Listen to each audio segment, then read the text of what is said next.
Hello dear students, welcome back to Shri Krishna GS academy.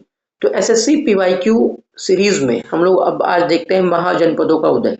महाजनपदों का उदय, इसके पहले भी हमने 3-4 वीडियोस कवर की हुई है। पेज नंबर 5 तक कवर किया है और ये पेज नंबर 6 है। पेज बाय पेज हम कवर कर रहे हैं।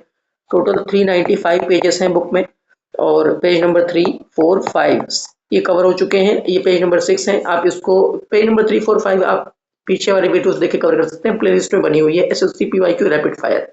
ठीक है, तो क्या है पहला, मगध महाजनपद किन नदियों से घिरा हुआ था? तो गंगा और सोन नदियों से घिरा हुआ था मगध महाजनपद। ठीक है, वज्जी महाजनपद की राजधानी क्या थी? वैशाली। तो वज्जी महाजनपद की राजधानी क्या थी? वैशाली। लिच्छवी यहाँ पर राज कर रहे थे। राजगृह ये किस महाजनपद की प्रथम राजधानी थी? तो मगध। राजगृह जो ये मगध महाजनपद की प्रथम राजधानी थी। और राजगृह आज कहाँ पर है? वर्तमान में राजगीर है। ये नालंदा जिले में पड़ता है। नालंदा जिले से कौन आते हैं? नीतीश कुमार जी। ठीक है, फिर अगला स्टेटमेंट है कि प्राचीन भारत का पहला साम्राज्य कौन सा था? तो उसका नाम है मगध, जिसमें युद्ध के लिए बड़े पैमानों पर हाथियों का उपयोग किया जाता था। तो प्राचीन भारत पर का जो पहला साम्राज्य था मगध, जिसमें युद्ध के लिए बड़े पैमानों पर हाथियों का उपयोग किया जाता था। ठीक है, मगध बिहार में। ठीक है, भगवान गौतम बुद्ध के जीवन काल के दौरान 7वीं और 6वीं शताब्दी ईसा पूर्व में कितनी महाशक्तियों यानी महाजनपद अस्तित्व में थी? देखिए, भगवान गौतम बुद्ध इनके जीवन काल में 7वीं और 8वीं शताब्दी ईसा पूर्व में कितनी कितनी शक्तियां थी, कितने महाजनपद थे? ये पूछा गया 16 महाजनपद। 16 महाजनपद का उल्लेख जो है ये कहाँ पर किया गया, किस जैन ग्रंथ में किया गया है? इसको आप कमेंट सेक्शन बताइए। और जो बुद्ध ग्रंथ जिसमें भगवत महाजनपद का उल्लेख किया गया है 16 महाजनपद का, उसका नाम है अंगुत्तर निकाय। तो किस जैन ग्रंथ में किया है उसको आप कमेंट सेक्शन में बताइए। बाकी बुद्ध ग्रंथ कौन था? बौद्ध ग्रंथ था अंगुत्तर निकाय, जहाँ पर 16 महाजनपद का उल्लेख है। यहाँ पे देखिए लिखा भी गया है कि बौद्ध ग्रंथ 16 महाजनपदों का उल्लेख करता है, उसका नाम है अंगुत्तर निकाय।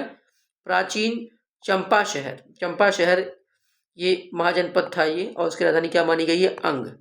अंग जो है ये माना गया है राजधानी किसकी? चंपा शहर की। मगध के उत्कर्ष की बात कर लेते हैं। तो मौर्य वंश में किस राजवंश के बाद मगध पर शासन किया था? तो मौर्य वंश ने नंद राजवंश के बाद मगध पर शासन किया था।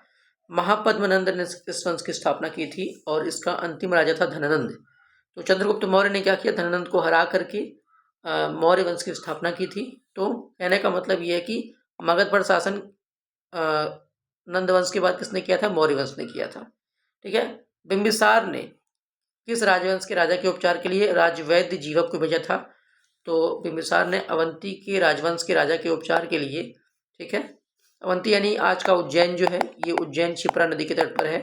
ठीक है, महाकाल जी की धरती, महाकालेश्वर मंदिर। ठीक है, तो बिंबिसार ने उज्जैन राजवंश के राजा के उपचार के लिए राजवैद्य जीवक को भेजा था। मगध सम्राट बिंबिसार ने अंग को अपने साम्राज्य का हिस्सा बनाया था। तो किसने अंग को अपने साम्राज्य का हिस्सा बनाया था? बिंबिसार ने। ठीक है, हर्यंक वंश का संस्थापक था ये कौन? बिंबिसार। बिंबिसार किस वंश के राजा थे? तो हर्यंक वंश के राजा थे। ठीक है, प्रसिद्ध चिकित्सक जीवक की नियुक्ति किसके दरबार में की गई थी? तो जीवक की नियुक्ति किसके दरबार में की गई थी? बिंबिसार के दरबार में की गई थी। बाद में बिंबिसार ने अवंती के राजा के उपचार के लिए इसको कहाँ भेजा था? अवंती भेजा था, उज्जैन भेजा था।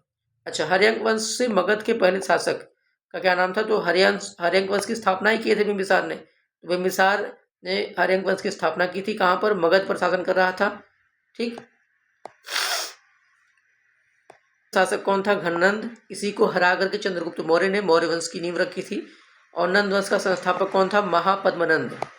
हर्यंक वंश का शासक अजात शत्रु ये किसका पुत्र था? बिंबिसार का पुत्र था अजात शत्रु। हर्यंक वंश की स्थापना किसने की थी? बिंबिसार ने। और बिंबिसार का पुत्र कौन था? अजात शत्रु। यानी अजात शत्रु भी किसका? मगध का शासक था। ठीक है, 4वीं शताब्दी ईसा पूर्व में मगध की राजधानी को स्थानांतरित कर दिया गया था। तो पाटलिपुत्र स्थानांतरित कर दिया गया था। ठीक है, पाटलिपुत्र की स्थापना किसने की थी? उदयन ने की थी, जो कि अजातशत्रु का पुत्र था। हालांकि एक बार राजधानी बनाने का प्रयास अजातशत्रु ने भी किया था। ठीक है, डिपेंड करता है ऑप्शन के ऊपर कि इसका आंसर आप क्या लिखते हैं। ठीक है, पाटलिपुत्र की स्थापना उदयन ने की थी। ठीक है, लेकिन उसको राजधानी बनाने का प्रयास एक बार अजातशत्रु ने भी किया था।